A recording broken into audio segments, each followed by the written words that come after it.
Today I received the Tineco A11 Hero, and one of the interesting things is it has 3 boxes.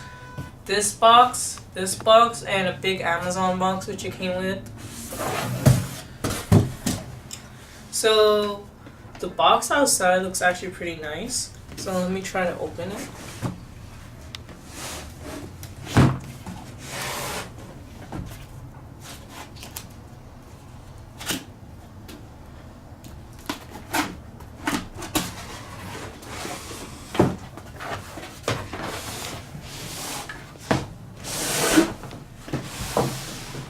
One of the interesting things about Tineco is that they have everything separate.